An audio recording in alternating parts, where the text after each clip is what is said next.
Okay, Beth. Hello. So I want to pick up from where we left off. So you started in art as well? I did. Yeah? I did. What? Art Foundation. Yeah. Fine Art at Westminster. So I went a little bit further than you. I did nearly a year in London, and I was like, what am I doing? This is a hobby. Art is pain. And I was like, I want to be more helpful in a way. I'm not willing to sacrifice my whole life to give to art. Yeah. And then took a huge step back and went into the Science Foundation Okay. to then do nutrition at uni. Yeah. That's me. Interesting. Yeah, no, I But think, I've always got that little creative. yeah, exactly. I think it drives you forward in any industry that you're in. But I also think it's a gamble because, like, if you either make it huge in art or you kind of don't, and you kind of just dabble along, kind of float along. Exactly. In a way. But like, yeah. Great people to be around. Yeah. Some of the best and some of the worst. Yeah. And I guess there's a crossover between science and art as well. Yeah, you could Big argue. one. Yeah. So, but no, I think I want to get back into it. When I have like capital and stuff, I'd love to have a gallery. That's really cool, I think. What was your best piece so far? I created, I was doing like collage and drawing, and I had, it was quite like typographic and like grungy abstract stuff, and then really detailed Did you do drawings. the typography? Yeah. Okay. Yeah. But then like a contrast of really detailed biro. I used to draw in like biro and stuff. Yes. Yeah. Okay. And so it was a bit like that. I'd probably have pictures and stuff to pull up, but it's going to take me a while to find. But it was more of just like a, always enjoyed creating shit, I think. Yeah. What did you do? I want to see some of the artwork. My favourite, don't know if it's meant for the podcast, but I used to do huge illustrations, like A1 illustrations. Is it life drawing? I want to take a guess. Yeah. Yeah? 'Cause Life I remember drawing, you saying something about life but drawing. more like caricatures, like big orgy caricatures. Okay. Was my favourite piece. I really wanted to create like a huge wallpaper out of it. Fucking massive. Okay. Yeah. That's actually, I really like caricatures. Yeah. When people sit down on holiday and get a little You take out the features. crazy. Okay. But yeah, my knack is life drawing. Yeah. And similar to you, where it's more like scribbling rather than painting. Painting, it's too fiddly. It's too. I've got a lot of respect for people that can paint really well. I just not got the patience. Yeah. Yeah. That's sick. I Me and a fine liner, I'm happy. think we should create some artwork. We should. I'll show you some of my stuff in lockdown because I did a few bits of typography, like graffiti-esque typography. So yeah. Maybe a separate podcast for that. That's a whole another conversation, but that's really cool. Okay, sick. So to get into so you started off as a clinical worker, right? In nutrition? Should I tell you where I started off? Go. Slimming World. Slimming World. Right after graduating. Yeah. You just go straight in at the deep end. You're like, any experience I'll take. And I lasted about 6 months there. Okay. And I was like, I just don't morally align with this. Great for experience. I just don't morally align with it. And then in what way? Like what morally just the principles of it. It didn't actually repair people's relationship with food, I feel. It just demonized food. Okay. And do you know anything about Slimming World? I had a childminder who used to go. That's all I know about it. So you have basically sins, which are like certain points that they give to food. And so, for example, like an Oreo's got 3 sins or whatever. I don't know what it is now. And I sort of tallied up my usual day of eating, and it was like by like 11 a.m. I was at my maximum sins. And I was like, I can't preach this to people if I'm not practicing it. Yeah. But it was really, really insightful for getting to know clients, getting to know the industry. And then from there, that's when I went into clinical, and that was in the peak of lockdown. So I started that job just as we were sort of going into lockdown. Okay. So the first 6 months of that job, all I knew of people was that. And it makes you realise how much your brain sort of tries to create someone's face. Yeah. Because people would take them off for lunch finally, and I'd be like, oh my God. Who are you? Yeah, You've got a credible smile. Like, you know, oh, you're actually quite glum. Or like, it's mad. So that was pretty brutal because it wasn't only clinical, it wasn't only oncology, but it was at that time where... Behind a mask as well. Yeah. Crazy. And I guess did you see that most people were becoming more unhealthy in lockdown? No, just more reclusive, more scared. Yeah. Which is like something that comes along with the rest of the bad habits, I guess, doesn't it? Yeah. Yeah. But this is, so Slimming World and my sort of what I went into afterwards was all weight management. When I was in clinical, I was on oncology, so cancer specifically. So that was a whole other, I guess, way of approaching nutrition, because it went from, okay, let's deduct here, let's cut out the cake, to have all of the cake, have anything that you can have. Okay. And I just didn't have the heart for it. Yeah. I have so much respect for people that work in oncology and they can last for 20 years. But you go into the workplace, you sort of work with these incredible individuals. I'm convinced there's something that switches as you get that close to, or even if you just touch a bit of death, even you've got that sense of morbidity, something switches. And so I had some of the best conversations there. Okay. But you go in and you're like, I've been working with Susan for 3 months, go in next day, oh, she's gone. And you're like, heartbreaking. I can't do this, I can't detach the two. So that's what pulled me away from that one. Okay. Yeah. Too feely. Okay. So could you give like a bit of a breakdown of what you're offering now with Inme and how it kind of differs from most other like mainstream nutrition offerings or health and wellness offerings? Sure. So sort of like at a glance, it's 8 weeks online and as a group, centered around weight management, but it is a lot deeper than that. And I think that's what I guess the USP is it's not just I give you a plan, I tell you what to eat, because I don't want to patronize people. People know what they need to do. The difference is it's actually a lot deeper than people think. I think most weight management programs, especially with AI and all of that, it's just a case of they give you a plan and they should expect motivation to carry that person through. Whereas I've gone through it and I've gone through weight loss, I've gone through weight gain, I've gone through weight maintenance. It comes with a shit ton of mental turmoil. And 100%. So you need someone that's supportive there, that gets it.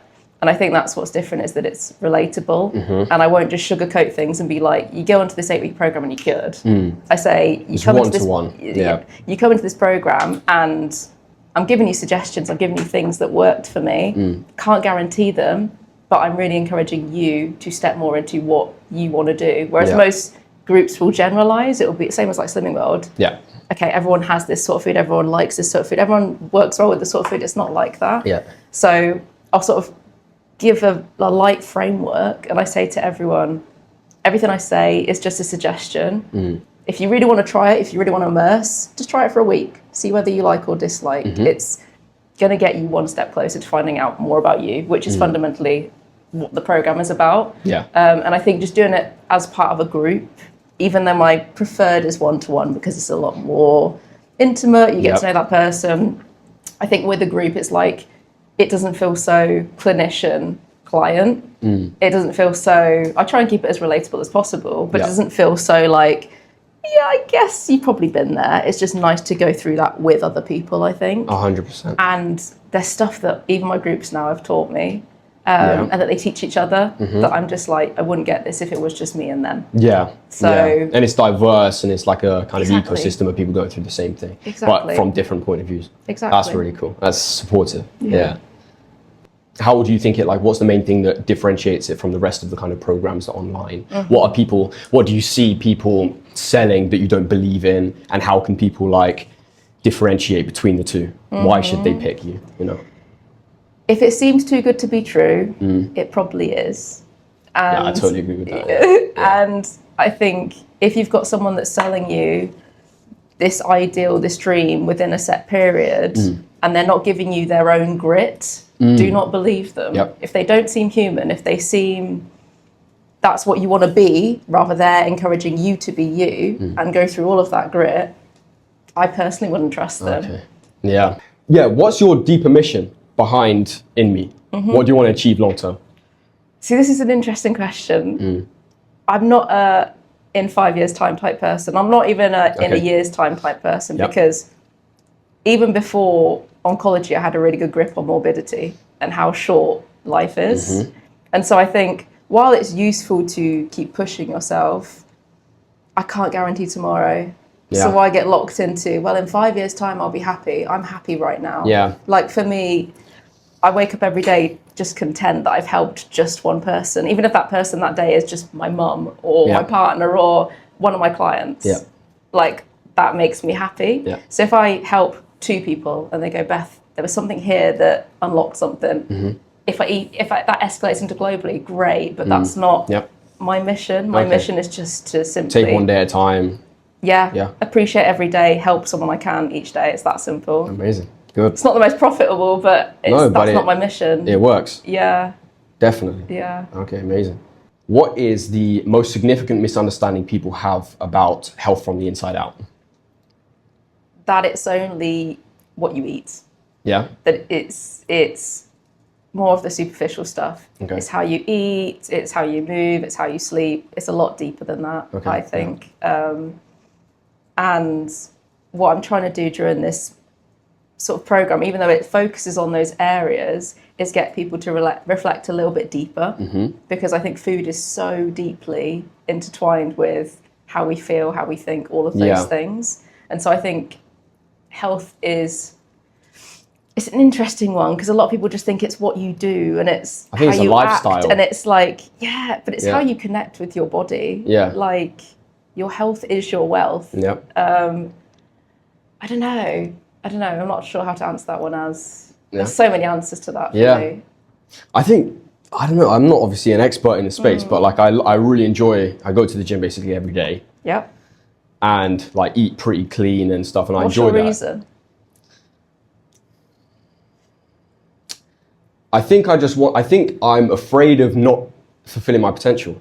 Like, I want to max out my capabilities. So if I'm not as healthy as I possibly can be, I know that I'm not going to be operating from a really, really good framework. If I'm eating really clean, I have a clear mind, I have enough sleep, that's actually something that I'm continuously working on, because I always fuck it up. Yeah, your night out. I guess. And you're kind of working until like 10 o'clock, and then you're like, no, but I've got all this other stuff to do, I need to keep going. But it's like, David was literally saying last night, you just chop it off and go to bed. Yes. That's an ongoing one. But health and fitness, I also like going to the gym to just look at progress. Yes. Like, I think at the start it's extremely difficult, because you're kind of like, I just can't see a difference in this. But then over like 6-month period, you go back and you can see very clear differences in like your physique. I enjoy that now. I think that makes it much easier. Okay. And it's a community at the gym as well. So like, how would you feel if you stripped it all away? I think I would get very bored. Okay. Bored. Yeah. Interesting. So for you, it's stimulating. Yeah. Okay. Definitely. Keeps you because it's like, because I'm pushing myself. I think if I couldn't, it's the same thing with business. I think I would be. I don't know what I would do. I think I would get bored of traveling at a certain point. I really do want to travel. Yep. But I think those like working and going to the gym and health and all that type of stuff is like fundamental in my life. Yeah. No, it's good that you've had that connection so early on. Yeah. My only hesitation is, we've all got what I call your internal weather. Yeah. There'll be days that you wake up and you feel shit. There'll be days that you wake up and your body's aching. Inevitably, that happens with age. Right. At some point, we lose our looks, we lose our body, we lose our independence. Yeah. We're back to square one of in a nappy, basically. So at some point, it's going to humble us. Yeah. So I think it's important to have that connection with your body. Yeah. Prioritize it. Start to accept yourself when it's not at its best. Still something I struggle with. I'm also like an avid gym goer. Yeah. But even with food, I'm not. When on the drive here, I have a cinnamon roll. Yeah. I was like, I'm going to have lunch really late, so I can have a cinnamon roll. Yeah. Or I didn't sleep the best, or there'll be times where I have to delay the gym. And it's just still having that acceptance and that, no, I've got it. I trust the next day I'll bring better. Yeah. And it's like... And go with your own waves. Yeah. Yeah.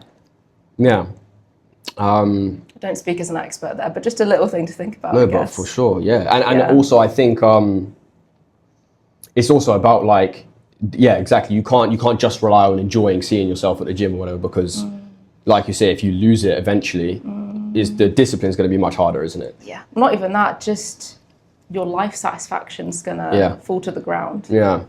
Unless you take some steroids. Yeah, true. Well, why did you jump on that? Or you see like 60, 70 year olds. Yeah. You see really old people sometimes. I know a guy who used to go to my gym who was ripped, and he was like 60. So I think if you're consistent for your whole life, you're probably still going to look great. You are. 100%. You have to put the work in. Yeah. But I am so intrigued by, I do think that there's a male menopause. Right. It's just not been investigated as much, because it's not as distinct. Yeah. But inevitably we're going to lose all of it. So it's just about... You'll be in the dirt, building, one day, just bones. Yeah, pretty much. But it's having that lesson now and getting used to your own lows, rather than you hit retirement. Yeah. in a standard life, you hit retirement, you've got no focus, nothing you do day to day, you've never moved your body because work has been your only focus. And that's when people have that, who am I, what am I doing, crash, divorces, like addictions, all of that, because finally all of my copes have gone. Yeah. So it's just really good to think about, almost go monk mode, what would I do without all of this? Yeah. No, I do come to that question quite frequently. Yeah. I think. Yeah. But like, I mean, what's yours? What's your reason? Like what's the meaning of life for you? The meaning of life? I guess that's the question, isn't it? It's like what are you without your habits and behaviors and like, interests? Well, this is where we go really deep. We're all each other, really. Right. We're all each other. Yeah. We're all made of the same atoms. Yeah. And that's why I love people. It's because I'll always it could be you. It could be someone on the street. It could be someone I love. I learn something from every single person. So that's what I find exciting, is what else can I learn? Yeah. And what else can I explore, basically? What else is there to like, if someone's like, you can't, if I was in like an I Am Legend scenario, I'd be fucked. I'd be just like, kill me then. Because what's the point if I've not got people around? I've not got a world I really want to explore. Like, no, I think it is just what we have, what's right in front of our eyes. But I don't know. I think there's a condition humans have to constantly look for some sort of like, what would you call it? Like better, the singularity, bigger, like the single point of like purpose. But it doesn't exist. I don't think, does it? It's just like, it's just wind, feather in the wind. You're kind of like, you experience what is right in front of you in your life, do as much of it as possible, and then check out. Exactly. Yeah? It is like that. I had aligned on that one then. I had such a year of like, well, not a year, but I'd be like 6 months of like really bad insomnia when I was about 12, because I'd just lie in bed and be like, what is? Like, answer all the big questions. Is there a God? Is there, what's at the end? Yeah. You'll never figure it out. There's a reason. Yeah. There is a reason. You'll never figure it out. So I think just follow what you enjoy, what you desire, what brings you pleasure, follow it. And you'll live a happy life. Yeah. Authentically, honestly. Yeah. It's just go with the flow. Go with the flow. Yeah. Yeah. Absolutely. I'll try and get through some more of these questions. But that was good. That was a good tangent. That's a good Don't go into the deeper questions. We'll be here for 5 hours. Yeah. I would happily do it, honestly. What do you think the primary reason is that most weight loss programs fail long term? Ooh. Or do you think they do? I think similar to what I've said there, they expect us to be stagnant, robotic creatures, like we're seeing in most corporations. You come in, you do your 9 to 5, and I expect you to be not only functioning, but doing better than you did last week, and the week before that, and the week before that. And it's the exact same with weight management. I need to be losing more and more and more. I need to be getting better and better and better, not taking into account that's not how the world works. I always say to clients, if you're ever lost, look outside, look at nature. Right now, everything's in hibernation. Everything's dying, everything's miserable, everything's on the floor. Let's introduce New Year's resolutions where we should be our best self, and it's just stupid. So I think the issue with most programs is they're not human. We don't stick to it because it's not going with our waves. So it's not like cyclical. We have our seasons, and it's just like a linear path. That's what you should be. And then people they feel terrible when they fall off of it. And it's not their fault. How are you like? How are you like? What's the solution to that? How would you introduce like riding the wave week by week? Okay. Week by week, rather than I'll say to people, why are you here? Basically, what's your reason? What do you like at the end? But when it comes to actual set goals, week by week, and look ahead. Have you got loads in the calendar? Yeah. Are you having a really difficult time with your partner? Are the kids driving you mad? And sort of adjust your goals accordingly. What happens for most people is they go, expectation up here. I really want to start running, so I'm going to run every day. Expectation bar up here. So taking granular steps. Dieting, and I remove everything I love out of the cupboards. Granular, and sort of going with your own mood. And just accepting there'll be some weeks where you're like, even me getting to the gym once is okay. But I'm keeping that thread going. So it is a marathon instead of a sprint in a way, right? Yeah. Just accept the mental turmoil, that there'll be some weeks where you're on it, and that's where you set the goals high. Some weeks it will just be like, even me just getting out of bed, I'm proud of. So Yeah. Cool. Amazing.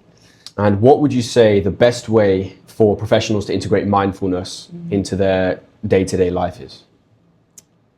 Use their good traits there, their routine. Yeah. They're clearly, if they've been successful in a profession, they're really good at routine. Yeah. So make their self-care part of their routine. Yeah. Even if they have to stack it with something they already do. So, Right, yeah. Okay, every day I have to have my lunch at this time, or I have to have this meeting at a certain time. Yeah. Pair it with an element of Right. self-care, whatever that is. It could be breathing, it could be going for a walk, it could be, I don't know, Brushing your teeth. brushing your teeth. Yeah. Just something that you do it But alongside. use that routine to your benefit. Cool. I've had so many clients where they're like, Beth, I keep forgetting to have lunch, or I sort of get lost in work. Okay. And the issue with work is it's our priority. We fear not having an income more than we fear the possibility of ending up in hospital, because at the moment it's unlikely. Yeah. But over time, Yeah. if you're letting work become your priority, that will happen. Yeah. So you've got to almost go, okay, I've literally got to allot this lunch in my calendar and promise myself it.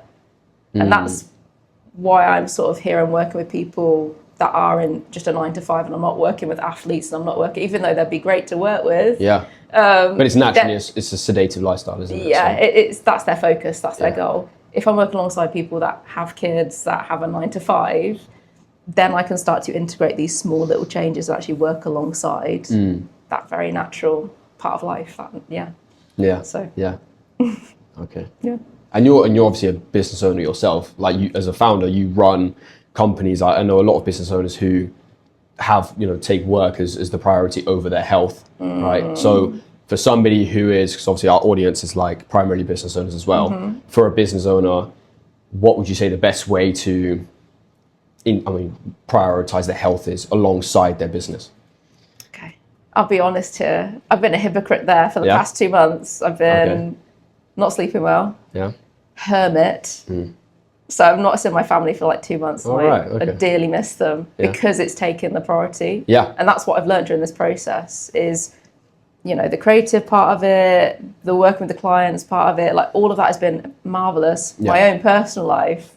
It's a learning curve. If, obviously I repeat this in the future, it is a case of you've got to split the two. And for me, I think one of your questions is about burnout. Yes. Isn't it? Yeah. For me, what I've clocked with burnout is it's when you stop enjoying something as much. And there were definitely weeks where I would pull up my laptop, I'd pull up my emails, and I'd be like, I just don't want to do this. I just want to see my family, or I just want to go to the gym, or and that's what I should have listened to. Because if you're creating from that space, you're going to create shit. Yeah. And I think that's been what I've had to learn is actually you pulling away for a few hours, it's going to a few energize days, you, will charge only up the make it better. battery, and then will only make it better. So yeah, that's good advice, definitely. Yeah. Okay. So it's like catching that thing early, listening to it, and then coming back the stronger. moment it's not enjoyable anymore. Yeah. Even if it's like I've worked for an hour. Right. If I'm like, you don't recommend people should like push through? Because I find myself doing that. Sometimes, but Because otherwise you're just going to go off and like, screw this, I'm going to France. I feel like I'm a little bit ADHD though. Like I'm either locked in or not at all. Yeah. So for me, if it's like, let me just do an extra hour, that extra hour is another 8 hours. So it's like, I've almost got to pull back early. Yeah. And just almost go, okay, this week I'll do just 2 hours in the morning, and I'll even like set an alarm or something. Yeah. Otherwise. So it actually brings me on to this guy. Yeah, I was going to ask about this book. So Alex Hormozy, he really recommends grouping tasks together as much as possible. So like, say if you have a bunch of meetings that are disrupting your creative workflow, which I can relate with that as well. He says like people are either makers or managers.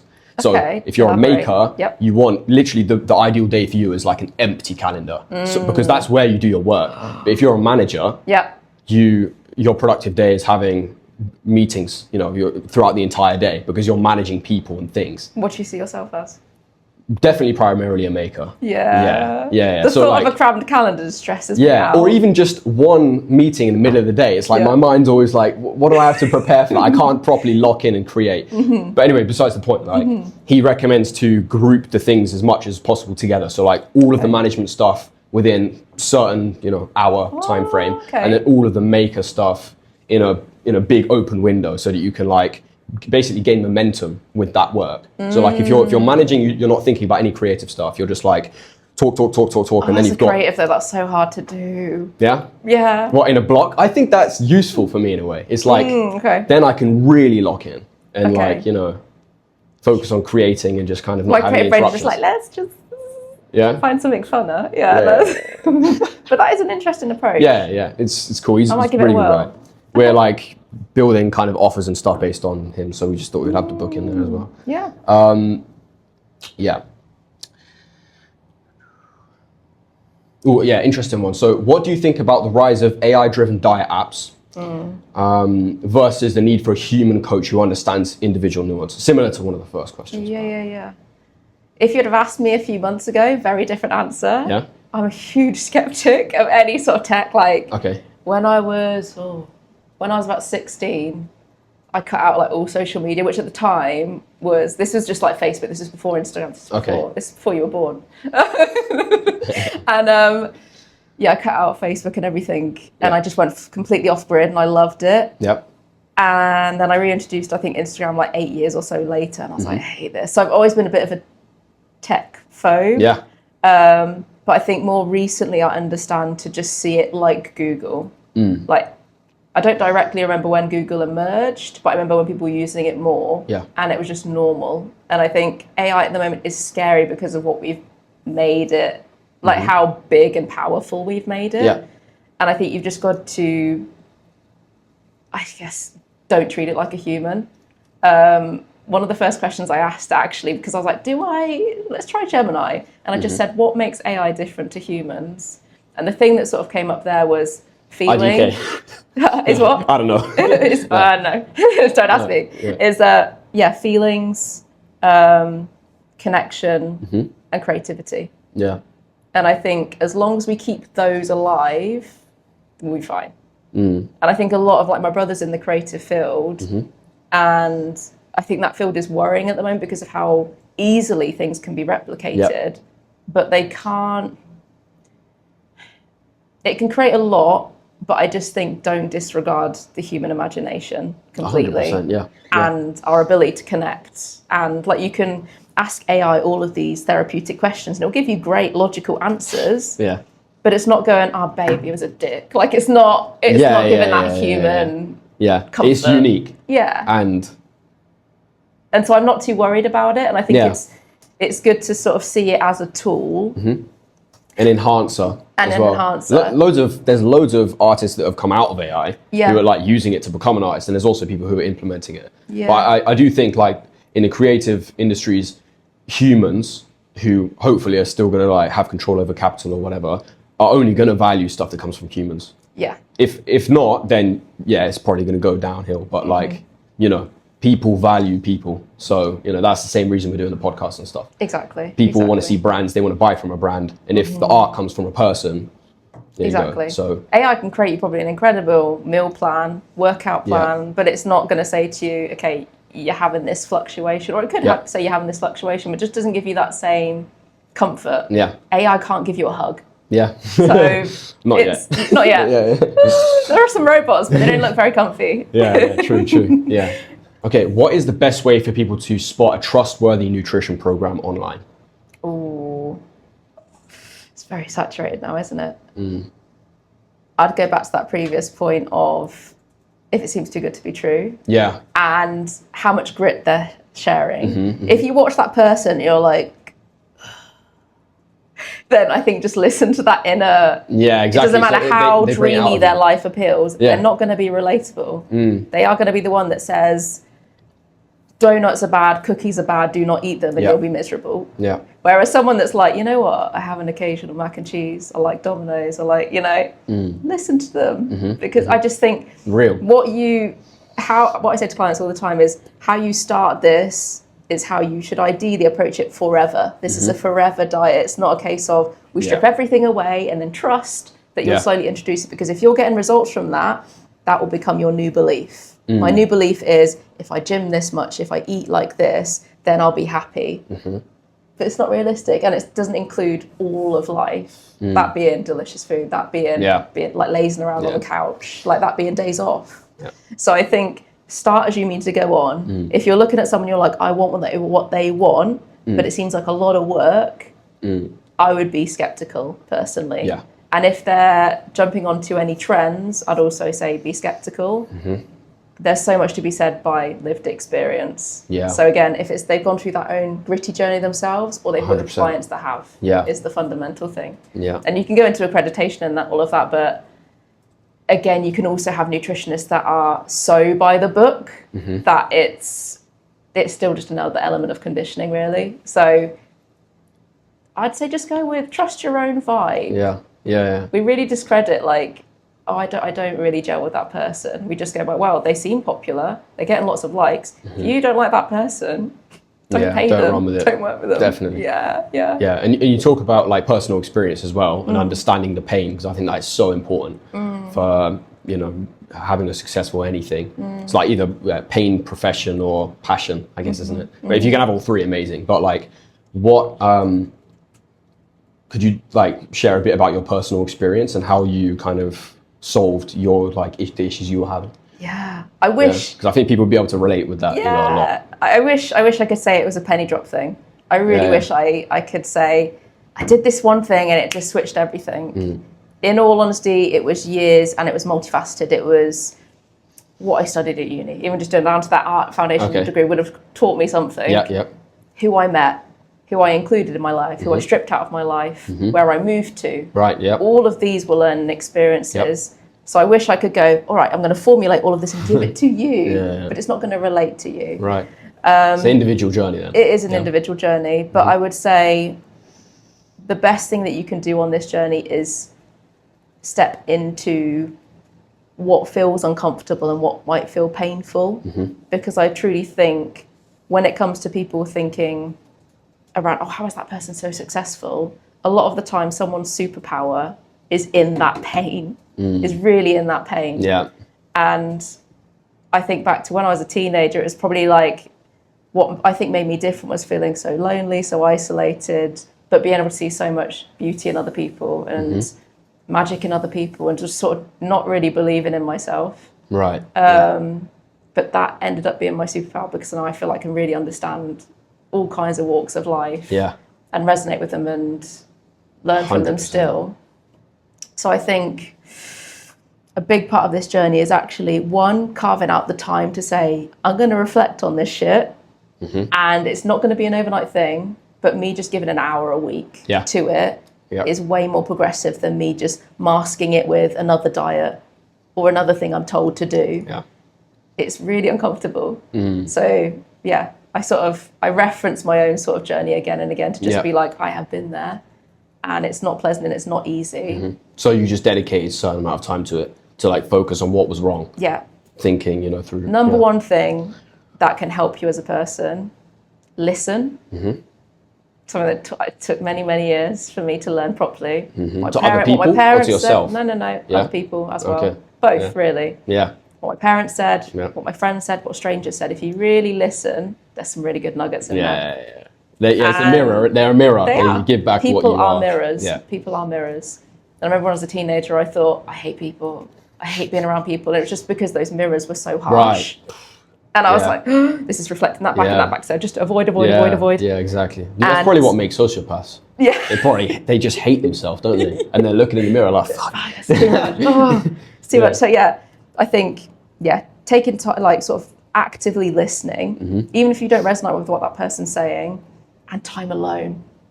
Time alone is a huge, huge teacher. So it's getting that balance right. Yeah. If you listen too much to people, you'll lose yourself. Yeah, definitely. If you spend too much time with yourself, you'll end up like Kanye. So I love Kanye, but you can go a bit too egocentric as well. Yeah, so there's poles to everything. It's balance. Yeah. Right, definitely. Yeah, you can get in your head too much, definitely. Yeah. Yeah. Cool. We've got stuff about like healthy relationships with food, kind of touched upon that already. What's your favourite food? I've loved curry chicken recently. Ooh. I cooked some banging curry Spicy? chicken. We live in a house with 3 Indians as well, so they have a whole cupboard full of spices. When you smell it, you're like, I need to. Yeah. So I love that. I eat whole chicken quite frequently with some rice. And standard bro meal. Yeah, broccoli. Exactly. No, usually like onions, garlic, mushroom. I should get some greens in them. My mum was literally telling me yesterday. She was like, "Do you eat enough greens?" I actually don't. Is the tough. answer? It's tough. No sweet. No. No, of course. Dates. I have recently. I've been having. Yeah, exactly. I'm pretty clean. I'm perfect pizza. I've had recently. I've been having like peanut butter with honey on toast, which I love. I have oat bowls with dates and honey. So I eat sweet shit. That's sweet, and it tastes like sweets. But I've trained myself to not go like processed. Did you grow up with really healthy food around you, or? Yeah. Okay. Interesting. Well, yeah, but my family, but like when we would meet up, we would always have cake and shit. Okay. Like, so that seems like a pretty balanced. Yeah, definitely. See, my family, food is love. Yeah, food is 100%. love. It's like cake brown, like what I call my mum's heart attack brownies, that make your heart go like this. Oh shit, that's a good brownie. Yeah. So. Yeah. I still thread that in. I basically say to clients when they say, what should my diet look like? A balance of foods that are nourishing, the ones that we know are good for us, and foods that we enjoy. Because it's a two-way thing. If you only eat foods that are nourishing, apart from maybe you, although you've got your little fix, I don't believe you. I think you've got a little fix, something. Sure. Maybe not. Maybe another vice. I love coffee. I drink a lot of coffee. Okay. But I usually say, have a mix of things that are nourishing, good for you. Your body will be happy. Yeah. But if you only eat that, especially if someone struggled with moderating those foods before, this will be so loud. They'll have so many cravings. Yeah. If they only eat foods that are enjoyable, they're not going to get the goals or the results that they want. So it's trying to get a balance between the two. Yeah. And that's what I encourage in people is, yes, you can stop buying the food entirely. And the whole food market is a whole other podcast that I can't even go into. Definitely, yeah. But if you sort of just strip it away entirely, it's always going to be there. It's always going to be accessible. So it's sort of honouring, okay, that's already always going to exist. And it's almost like if you strip that food away entirely, you're kind of giving it power. Yeah, you're kind of giving it power by going, I'm never going to have donuts. When I have donuts, I have the whole box. And the craving just grows and grows, and then you end up binging it. And actually, when you're saying that, I've realised I do eat chocolate. Okay. Like occasionally, I do munch on dark chocolate. The other night, I had a bunch of it, and I was like, I just ate it until I asked for another piece, and then had a bite, and I was like, wait, I actually can't eat anymore. I've fucking done it. So yeah, I do eat chocolate. Okay. Yeah. So I'm seem not a bit more human perfect. Now. I'm a human, trust me. Yeah. How much do you think bad food habits are instilled through childhood and like the way you grow up? Huge. Yeah. Huge? Huge. Yeah. Well, think about it. It will be your first memory, not even one that you directly remember. What I say to clients when they sort of pair, because emotional eating, a lot of people think are surprised how common it is. I would say 80% maybe. That's a real estimate, but I'd say 80% have maybe struggled with some form of it at some point in their life. Yeah. Whether that's binging, whether that's restricting, whether that's just, I feel shit, so I'm going to have chocolate. It sort of parallels everything. And our earliest memory of when we were in discomfort will have been, you get a boob or you get a bottle. Like, and that follows you across life. So we sort of learn, okay, well, I'm in discomfort, I get this comfort. Or even when I'm in bliss, when I'm on holiday, I get food. And it just works with our biology. We literally spark up dopamine when we get specifically like caloric, sugary, fatty foods as well. Like they've engineered all of this to work with our biology, which is, again, another tangent. So no, I mean, we can go into that because if you're educating people on the reasons, I mean, that the food industry is a weapon against their health, they're going to tap into independent thinking like your brand, where they can tap into, real beneficial kind of guidance. So like, I do think, I mean, what do you think? Like, I think that they've, especially in America, like they've engineered food in a way where it's basically just fueling the pharmaceutical industry. Oh, so like I was going to pair those two together. Yeah. So like they'll just poison you and then sell the the solution. Exactly. It's a case of, here's this food that biologically sparks up not only your dopamine, your appetite, what I learned the other day was your stomach will literally make room you've literally got a second stomach, it will make room if you know you've got something sweet incoming. So you can literally get this dessert stomach. And all of these foods, like, think about it. In nature, is there anything that is high calorie, high fat, and high sugar. Yeah. So typically what happens is your fruits are low fat, high sugar. Right. And your sort of fattier foods are low sugar, high fat. Okay, yeah. They've combined these two, and there's such a thing as a bliss. Do you know what a bliss point is? Is it like a certain ratio between fat and sugar? Yeah. Yeah? That they've literally engineered to go, our brain to go, oh. Whereas if you eat that fat and sugar by itself, not as appealing. So they've spent millions on this. Probably billions. Yeah. Billions. Yeah. Even down to, I think, the Coca-Cola can sound, the click and the tsh, they devoted years to. Okay. To get that sort of, do you know Pavlov's dog effect? No. So Pavlov's dog is like a 60s study, a 20th century study, some of the best studies of the 20th century studies. That's just so unethical a lot of time, but this one was an ethical one. Yeah. And there was a dog, and every time he rang a bell, they gave him food. And over time, whenever they rang the bell, they detected he was just salivating. Oh, shit. So it's this Pavlov's dog effect of you hear that Maltesers rustle. Yeah. Or you hear even the McDonald's like jingle. Yep. And you go, oh. Fuck, I need that food, it shows how strong that association is. And so I say to clients, I don't want you to live a miserable life where it doesn't include chocolate or donuts, but be aware the people that create these foods just want this. Yep. They don't care about your health. Yeah, 100%. And the exact same with pharmaceuticals. It might seem like it's helping your heart problems or what, it's a plaster. It's a plaster. Yep. And it will just keep emerging in other symptoms. Do you know much about like traditional medicine and like, because obviously there's Chinese medicine, stuff like that people think of the actual solutions to the problems. Like, I don't know too much about that space, but I know there's probably stuff that, I mean, there's like people who say, oh, they're conspiracy theorists with all these weird like methods, but do you know much about that? Like, do you recommend people to tap into it? I'm a bit of a hippie, but not to that degree. I don't. Okay. I know about the sort of the Chinese medicine, the traditional, or like the more herbal medicines. I think the best medicine in the world is here. Smile. It's here. Yeah. It's belief. Yeah. And if we believe a product works, it will work. Okay. Whether that's placebo, whether that is pharmaceuticals, whether that is food, whatever we believe materializes. It's a self-fulfilling prophecy. Yeah, exactly. Yeah. Personally, that's what I think. You can have all the science in the world that proves certain things, but I just think that's the starting point. Yeah. So try and make it as cheap as possible. Yeah. But then again, like you need to like rationalize what you think, don't you? So I guess like, give me an example that goes against that, if you could think of one. Against the self-fulfilling prophecy thing. Yeah. Is there anything you can think of?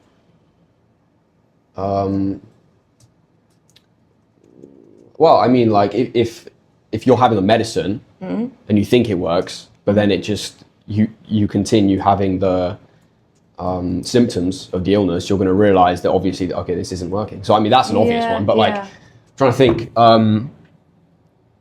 something that you eat that you think works that doesn't work, or something that you like. What, a medicine? But do you know much about IBS? Like all of I know what it is. I don't know, you know. So it's sort of argued at the moment, is it a physical condition or is it a mental condition? Shit. So IBS is irritable bowel syndrome. Yeah. So where you'll get like terrible cramps, you'll get like intolerances, all that sort of stuff. Yeah. And a lot of people will sort of pin it to certain foods. So it could be a lactose intolerance, it could be spicy food, it could be caffeine. But these symptoms often worsen when people are under stress or anxious, or even they think, oh, it's spicy food that's causing it, and it can worsen it. So I'm a big believer in food. Like, I do think that there's a lot of good that can come from food, but I think this... People are just tricking themselves into thinking, you know, like... It can be. I don't want to discredit it entirely. I think there are some real cases where it's pretty severe. Yeah. But I think it's just been something that's been growing and growing and growing. Yeah. I'm unsure of how much of that would be really physical and how much of it would be mental / our environment of how stressed we are and whatnot. I mean, I definitely think stress weakens the immune system, doesn't it? Like, stress is the #1 killer. Yeah, because I got ill recently, and I'm very rarely ill, to be honest. What can you pinpoint? It's always when I say that I get ill, like 2 weeks later. Yeah. But I do think like that we've been working with like a lot of different clients recently. Like one old client came back, and then like the work for one client kind of is like, you know, not going as like kind of expected. So I guess like, yeah, I've been having more stress recently, and then I got ill. So like, there's, you know, what does that tell you? And I think I can think of like times in the past where I felt like stressed, and then I get ill. You know, never Is it right severely, before but like, you're really busy, like burnout level busy as well? yeah, I guess around the same time. Yeah, That's I your would body say, going, oh, fuck please this. rest, please slow down. Yeah. I say that from someone that does the same. Yeah. I only get unwell when I've been like burning myself out to the, Yeah. Listen to your body, honestly. Yeah. It'll keep biting back until you listen. Yeah. Damn. Harsh lesson. Yeah. Why is or in your experience, why is the 8-week time frame so effective for kickstarting sustainable health transformation? This was probably the hardest question for me to answer, really, because from my own training, a lot of programs are 12 weeks. Right. They're typically 12 weeks. The reason I've gone for 8 weeks is two things. One, because with 12 weeks, even though I've delivered hundreds with groups, with individuals, you can get almost into like hand-holding coaching. Right. Where they get 3 months is quite a long time. Yeah. You get to a point where you're like, I can only manage this with this person. I can only sort of manage these, and then you sort of call them back a few months later. Yeah, I've dropped everything. So that's a worry. Yeah. But also with it being groups, me wanting to help as many people as I can. And so when I sort of sign up a group, because I'm not doing a rolling thing where I'm like, yeah, just come on any time.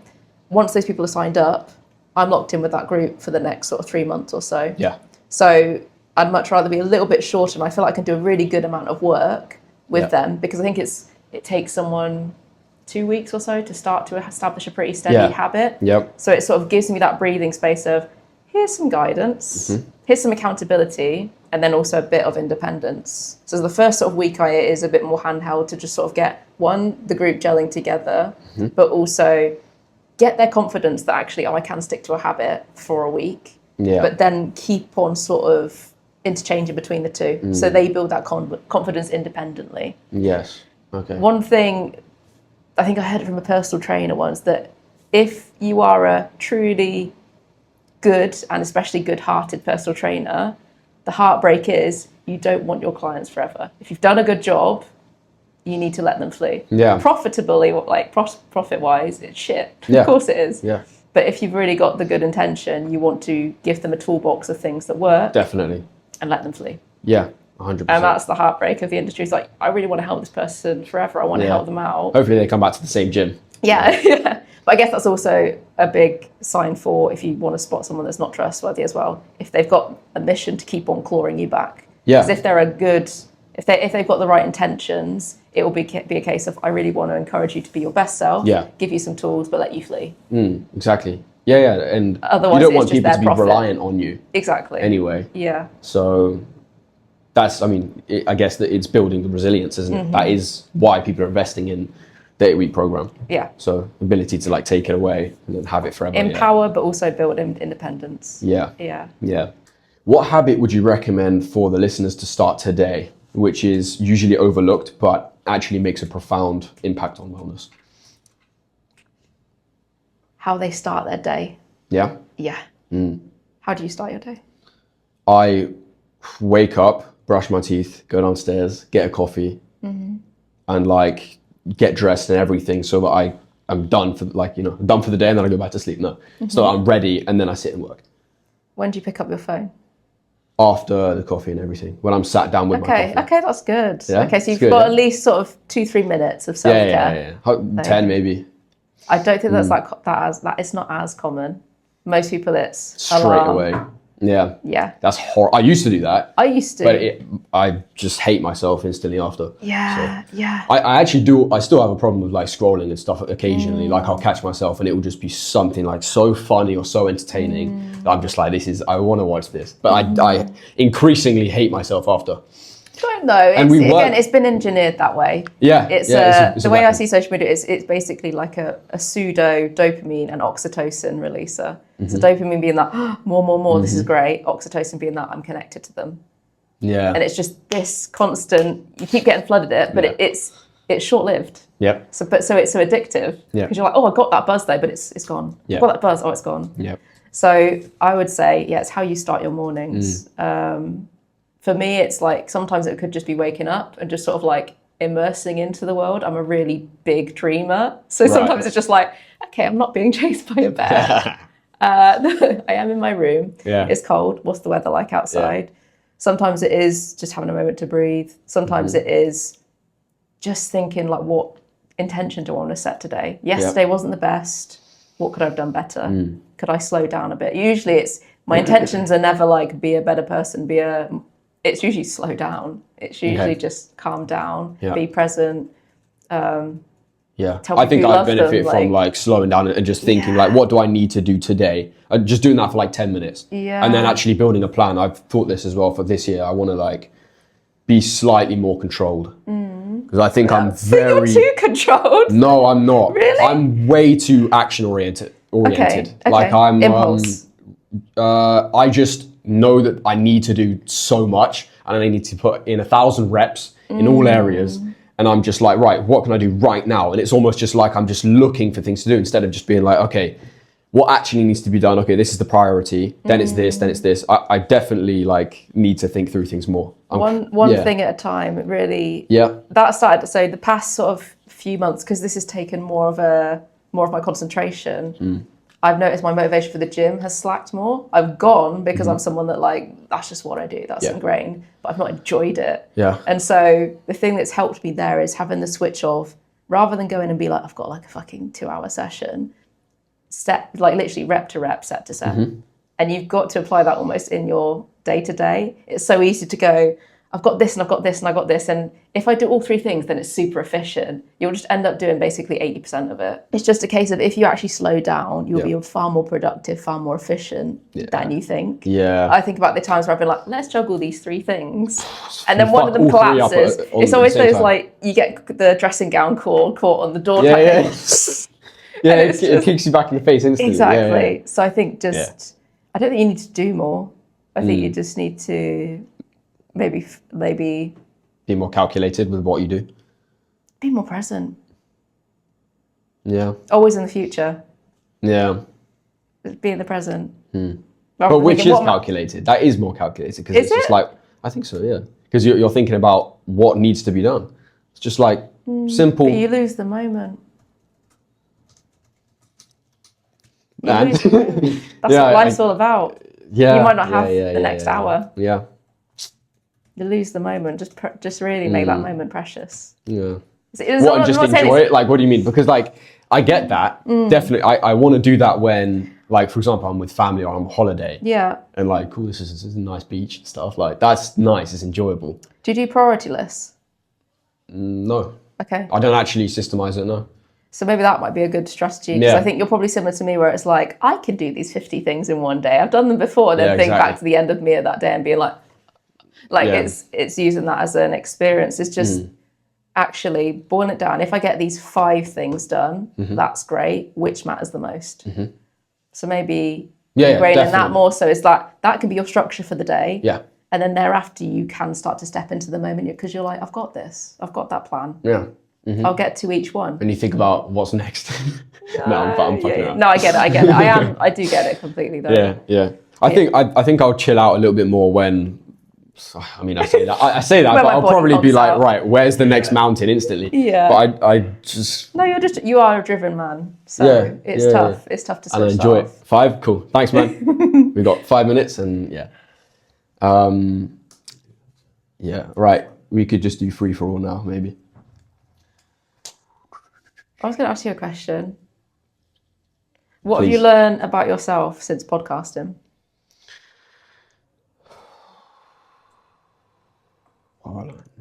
So what is this? The third.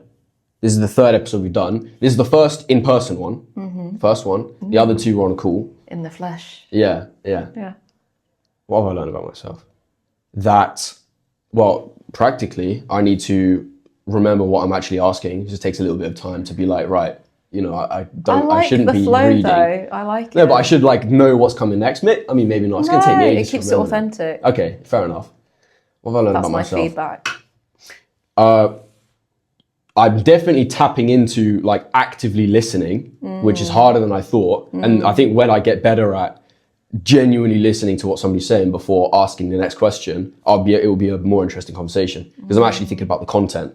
And also the next question. Yeah. Exactly. Where it naturally flows. Yeah. So I need to improve on active listening, definitely. I think just trust your abilities. Yeah. Yeah. I think when I first started delivering, oh my God, the scripts that I had, the bullet points that I had, even down to this program, I've written it and I'm like, it's too fucking long. Like I've done, I was like, oh, about 18 slides is the ideal. And I'm like, nah, Beth, cut it right back. Yeah. Because I can waffle and I just don't trust my waffle a lot of the time. And I think actually for you, less might be more. Yeah. Yeah. Because then you open up your space for creative thinking. Yeah. Exactly. Yeah. No, I do agree with that. Then it feels more like a true collaboration. Yeah. Yeah. Yeah, definitely. So you said you had a presentation or something for this? No, not for this. No, slides for my program. Right. Okay. Yeah. So like the stuff that I'm delivering, I'd like write it up and be like, hey, that's great. I want to keep that and that and that and that. And I deliver it and it gets to delivering and I'm like, half of this I don't really need. Yep. I could have summarized way better. And actually half of it, I really want to leave space for the clients. With sort of delivering, actually what you learn is the more that the client's engaging, the better. I think there's a lot of people that get into the death by presentation type coaching or like the death by preaching in a way. Yeah. Do this, listen to my webinar. And it's like, you need to. We get it. Listen to the person. Yeah, 100%. Make it interactive. It's more interesting anyway. My favorite sessions are where all the clients are just chatting away and they're like, oh, sorry. I'm like, keep going. Like, and it's the same with school, isn't it? Like if a teacher's presenting for the whole lesson, it's the worst thing ever. Yeah, exactly. So bad. But when all the kids are like talking and like asking the teacher questions, it's always a fun lesson. Exactly. So, exactly. Yeah, and like making it more collaborative. 100%. I think. Yeah, we probably He's calling it. He's calling it. I had one more thing, but yeah, we'll cut it. Yeah, then you're gonna have one more and another. We'll come back next podcast. I'll come back. Overnight challenge at the. I'll come back with the proper quote of the. Yeah. And you come back with that question. Yeah, 100%. It's been a pleasure. Yeah. It's been amazing. Thanks, Beth. Something good has come from LinkedIn. Yeah. Honestly, LinkedIn's a superpower.